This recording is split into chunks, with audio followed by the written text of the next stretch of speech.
మీ business ఏదైనా మీ ఊర్లో promotion చేయాలంటే అది సుమన్ టీవీతోనే సాధ్యం. ఇప్పుడే సంప్రదించండి. కొత్తగూడెంలో ఎక్కడ చూసినా కూడా కంప్లీట్ గా వైరల్ ఫీవర్స్ అయితే ఉన్నాయి. సార్ ఇప్పుడున్న పరిస్థితి చూస్తే చాలా మంది విష జ్వరాలతో బాధపడుతున్నారు. సో వీటికి తీసుకోవాల్సిన ప్రికాషన్స్ ఏంటి? ప్రజలలో అదొక అపోహ, మళ్ళీ ఇదేమైనా కొత్త రకమైన జ్వరమా? సేమ్ సరే.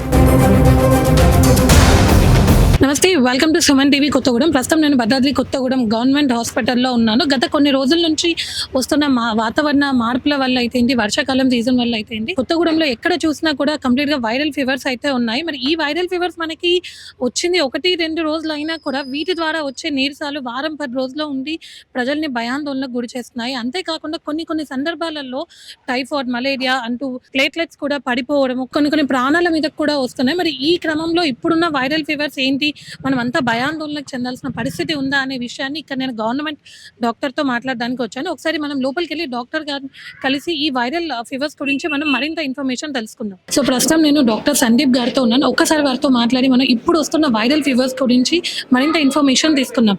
సార్ నమస్కారం అండి. నమస్తే అండి. సార్ ఇప్పుడున్న పరిస్థితి చూస్తే చాలా మంది విష జ్వరాలతో బాధపడుతున్నారు. సో వీటికి తీసుకోవాల్సిన ప్రికాషన్స్ ఏంటి? ఇప్పుడున్న విష జ్వరాలు మోస్ట్లీ మన వైరస్ వల్ల వచ్చేవి ఉన్నాయండి. అవన్నీ మోస్ట్లీ మస్కిటోబార్న్ డిసీజ్. అంటే మనకి ఇప్పుడున్న స్టాగ్నెంట్ వాటర్, వర్షాకాలము, వీటి వల్ల ఎక్కడైతే ఎక్కువ స్టాగ్నెంట్ వాటర్ ఉంటాయో ఆ స్టాగ్నెంట్ వాటర్ వల్ల ఎక్కువ స్ప్రెడ్ అయ్యే ఛాన్స్ ఉంది అండి. సో మనం మ్యాక్సిమం ఫస్ట్ ప్రికాషన్స్ వల్ల అంటే మనం మస్కిటోలు స్ప్రెడ్ అవ్వకుండా చూసుకోవాలి. స్ప్రెడ్ అవ్వద్దు చూసుకోవాలి అంటే మన ఇంటి దగ్గర ఎక్కడ స్టాగ్నెంట్ వాటర్ ఉండద్దు. స్టాగ్నెంట్ వాటర్ లేకుండా చూసుకుంటే మనకి మస్కిటో బార్న్ డిసీజ్ వచ్చే ఛాన్సెస్ చాలా తక్కువ ఉన్నాయి.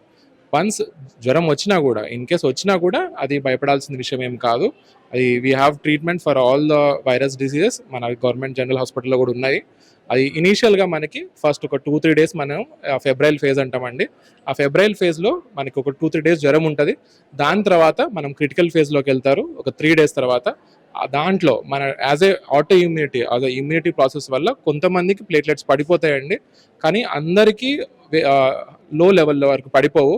మనం నార్మల్గా గైడ్ లైన్స్ ప్రకారం 20,000 వస్తే మనం ఇంటర్వ్యూన్ అవ్వాలి. 150,000 నార్మల్ ఉంటాయి ప్లేట్లెట్స్. 150,000 నుంచి 20,000కి వస్తే మనం ఇంటర్వ్యూన్ అవ్వాలండి. 10,000కి వేస్తే 10,000 కిందకి పడిపోతే మనం ప్లేట్లెట్ ట్రాన్స్ఫ్యూజన్ చేయాలి. లేదు, if it all is above 20,000 and platelets 20,000 above ఉండి పేషెంట్ నార్మలే ఉంటే ఏం ఇంటర్వెన్షన్ అవసరం లేదండి. నార్మల్గా ఐవీ ఫ్లూయిడ్స్ మనం సిమ్టమాటిక్ ట్రీట్మెంట్ ఇస్తే పేషెంట్ నార్మల్ అయ్యే ఛాన్సెస్ ఎక్కువే ఉంటాయి. So what is important is regular observation. Oral fluids, ivy fluids, oral fluids, మనం ఫ్లూయిడ్స్ ఎక్కువ తీసుకుంటే మనము వీటి నుంచి అంటే మన ఈ విష జ్వరాల నుంచి మన ఇచ్చే టాబ్లెట్స్ సిమ్టమాటిక్ ట్రీట్మెంట్ వల్ల నార్మల్ అయ్యే ఛాన్స్ ఉంది. కాబట్టి ఎక్కువ భయపడాల్సింది ఏం లేదండి. We have to be cautious. We have to be well known about all those diseases. మనం రెగ్యులర్గా వచ్చి ఏమైనా ప్రాబ్లం ఉంటే హాస్పిటల్ విజిట్ అవ్వండి, మనం ట్రీట్మెంట్ తీసుకోండి. సో జనరల్ గా మనం చూసినట్టే చాలా మందికి ఫుడ్ హ్యాబిట్స్ అంటే ఫీవర్ లో వస్తే ఇది తినాలి, ఇది తినకూడదు అని ఉంటుంది. సో జనరల్ గా డైట్, అసలు మనం ఫీవర్ లో ఉన్నప్పుడు ఎలాంటి డైట్ తీసుకోవాలి? డైట్ ప్రకారం వస్తాయండి. We have to be fever వచ్చినప్పుడు మనకి వైరస్ వల్ల గ్యాస్ట్రైటిస్ అయ్యే ఛాన్స్ ఉంది. So in gastritis we have to be taking soft diet అంటే మనం ఏదైతే తొందరగా అరుగుతుందో దాన్ని తీసుకుంటే అయిపోతుంది. And main thing is liquids. Liquids మన వైరల్ ఫీవర్లో మనకి బీపీ ఫాల్ అయ్యే ఛాన్స్ ఉంది. కాబట్టి first important things are liquids. Oral liquids మనం ప్లెయిన్ వాటర్ తీసుకోవచ్చు, జ్యూసెస్ తీసుకోవచ్చు, ఎనీ ఫామ్ కోకోనట్ వాటర్ ఏదైనా తీసుకోవచ్చు. But liquid diet is a most important thing. దాని తర్వాత బ్లాండ్ డైట్ తీసుకోవచ్చు. మిగతా ఇవి what ever it causes gastritis అవి అవాయిడ్ చేయడం, నాన్ వెజ్ అవాయిడ్ చేయడం is the best thing. So ఇప్పుడు ఉన్న ఫీవర్స్ చూస్తే ఫీవర్ మనకి 1 day or 2 days వచ్చినా కూడా సో ఆ ఫీవర్ సిక్నెస్ ఏదైతే ఉందో అది ఆల్మోస్ట్ నియర్లీ 1 week 10 days పడుతుంది. అంటే ఇదేమైనా మళ్ళీ అంటే ప్రజలలో అదొక అపోహ, మళ్ళీ ఇదేమైనా కొత్త రకమైన జ్వరమా?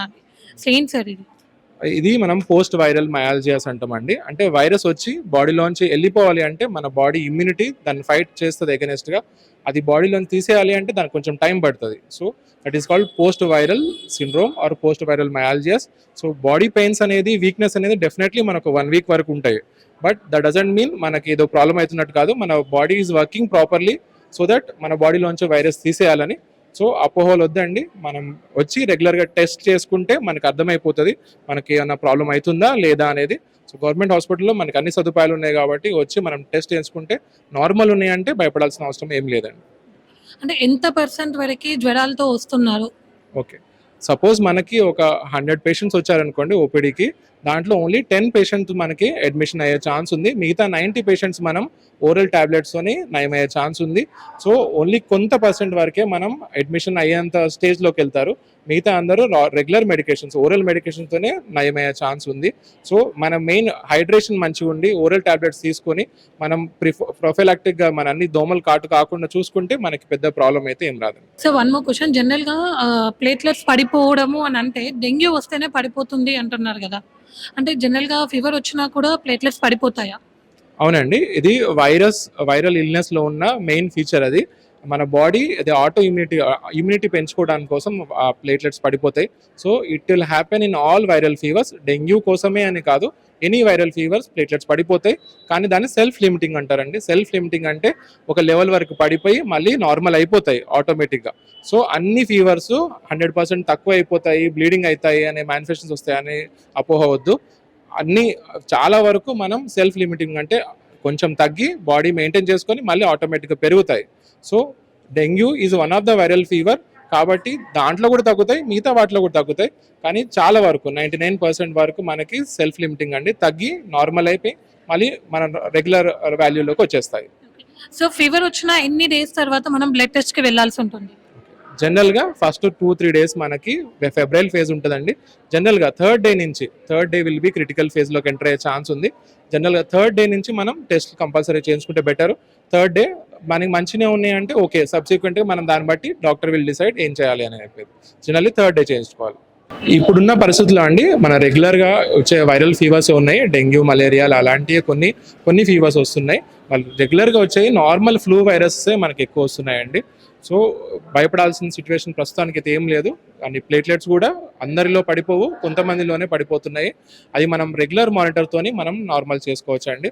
We have to be vigilant and we have to be regular మానిటర్లో ఉంటే మనం నార్మల్ అయ్యే ఛాన్సెస్ ఎక్కువ ఉంటాయి.